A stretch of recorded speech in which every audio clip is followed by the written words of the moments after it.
Thanks for picking up the hottest new ride out there, the Ripstik. This DVD is going to walk you through the most important things you need to know before you hop on that new Ripstik.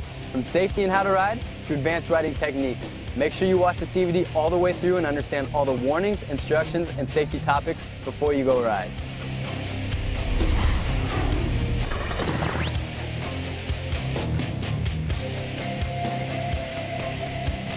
Okay, so you just got your first Ripstik.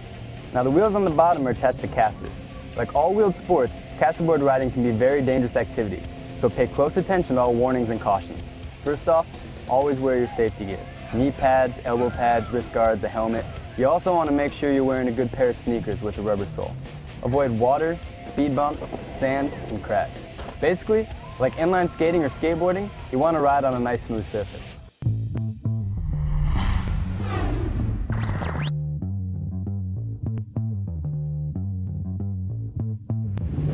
If you're not sure if your Ripstik is allowed where you want to ride, check your local laws first. Your Ripstik has a slightly larger kicktail than its nose, so make sure you're always riding in a forward direction. Before riding, check all the bolts and hardware to make sure that everything's tight. Your wheels do wear depending on how much riding you do, so keep an eye on them and replace them when they get worn.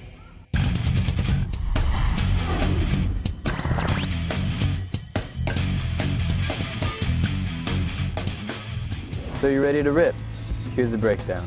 You should decide first if you feel more comfortable with your right foot or left foot in front.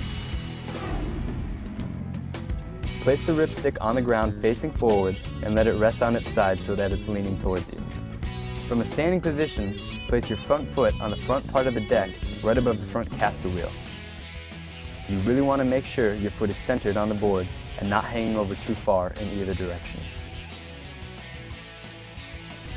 With your foot stable on the board, you're going to push off with your back foot just like a skateboard or a scooter and immediately place it directly over the back caster.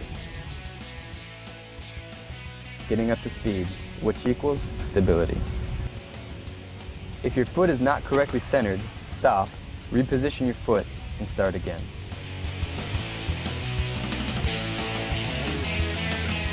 Now comes the fun part. The Ripstik doesn't need you to keep pushing to maintain momentum. All it takes is the side-to-side snake-like motion to accelerate and turn. The key is the twisting motion with your shoulders and hips. Use your hips to really get it going.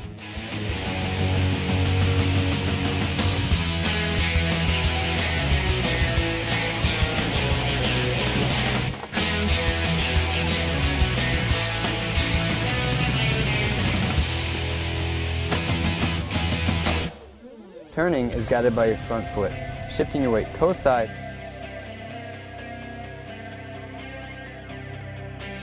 or heel side so you can turn into the direction you want to go. For sharper turns, you can use your front foot to tilt the board towards your toe or heel while using your back foot to tilt in the opposite direction.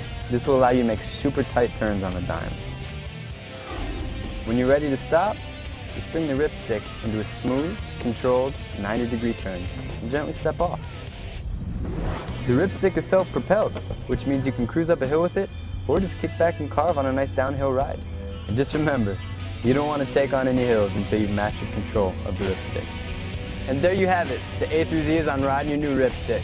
There's more details on safety in the owner's manual, so check that out too. But for now, just remember, always wear your pads and helmet, always ride in a safe, controlled environment, and have fun rolling on your new Ripstik.